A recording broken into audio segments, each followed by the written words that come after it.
So if you can believe it, 2017 is over. Doing this quick report, it's the 5th of January, and we just released the press release from the Northwest Multiple Listing Service talking about what the state of the real estate market is across the Puget Sound region. And specifically, of course, I spend most of my time looking at Kitsap County and what's happening here in Kitsap because, of course, that's where I live and practice. So I thought I'd just take a moment and talk a little bit about the crazy numbers that are out there. First of all, please understand that in a normal cycle of a real estate market, you've got your spring market, which will be starting here probably in March or so. It rolls into the summer market. You've got then the fall market, then it goes into the winter market, and then before you know it, you start all over again with the spring market. And each of those markets has high points and low points as it works through it.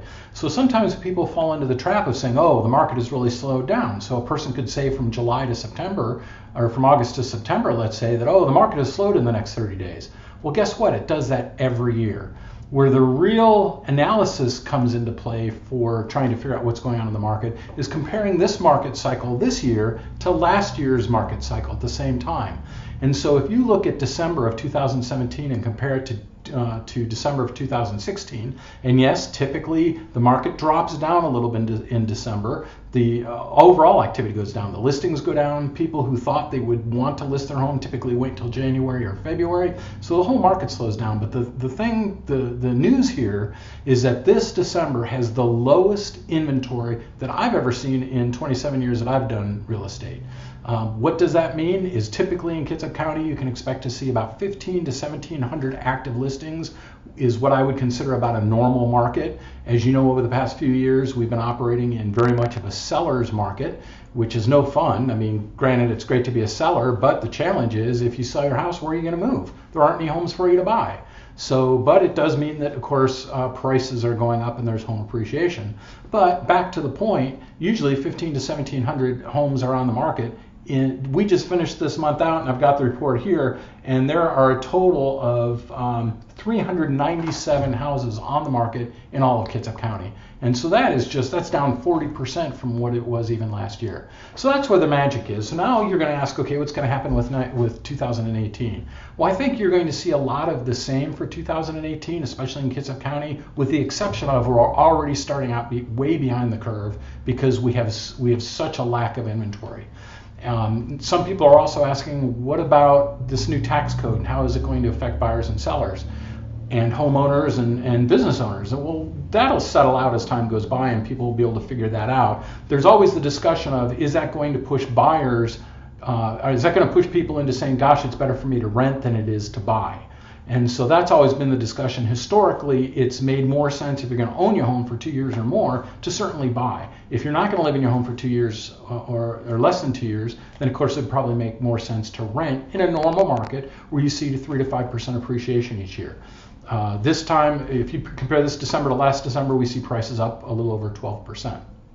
So coming back to the tax code though, people are moving into Kitsap County because of life changes, because of transfers in the military, because of new job opportunities in Seattle, because we are seeing a lot of people taking jobs in Seattle and working over here.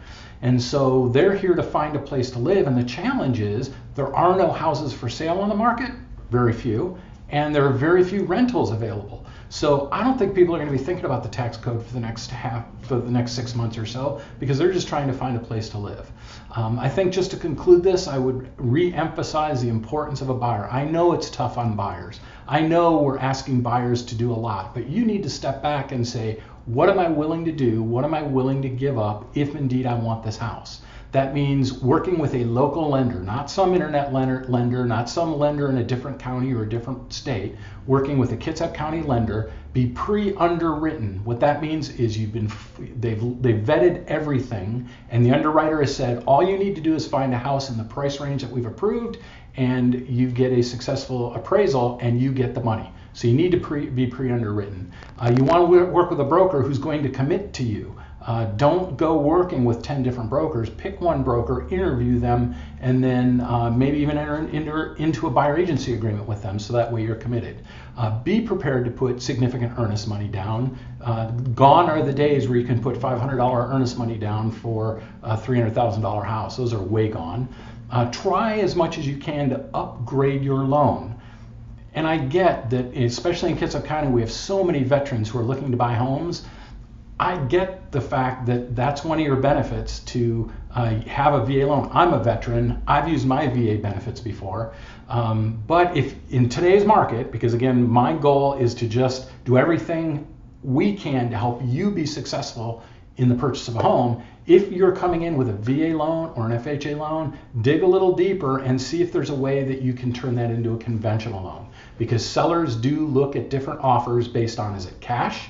Is it conventional? Is it VA? Is it FHA? Is it USDA? And those were pretty much in order. If a person's got a cash offer in front of them, they're not going to accept a conventional offer in many cases. If somebody's got a VA offer in front of them and the other offers are FHA or USDA, it's much better to go with a VA. So, but in any case, in this market, cash, conventional, VA, FHA, USDA is probably the hierarchy. So in any case, this year for 2018, we're going to see a lot of the same. Again, we're going to be short on inventory. They continue to generate jobs and job opportunities in Seattle, which means that, especially now with the fast foot ferry, we've got more and more people that are now considering homes in Kitsap County are a little bit more affordable. Now I can just take a foot ferry and get over to my job in Bellevue, Kirkland, Seattle, wherever they're going to be working. So there are still some good opportunities here in Kitsap. I think waterfront is still underpriced in Kitsap. So if you were thinking about coming into Kitsap and you want to look at a specific type of property, I think if you took a waterfront property and moved it over to Seattle, you'd more than double it. So what that and granted, our waterfront prices will never be what they are in Seattle or the King County market, but nonetheless, I think that they've been the last to recover in this cycle. So there's the quick update, and I'll try to keep you updated as every month the Northwest Multiple Listing Service rolls out more stuff, and from time to time I'll do up a video like this to keep everybody in the loop. All right, have a great day in real estate, and good luck in this year's 2018 real estate market. Okay, thanks.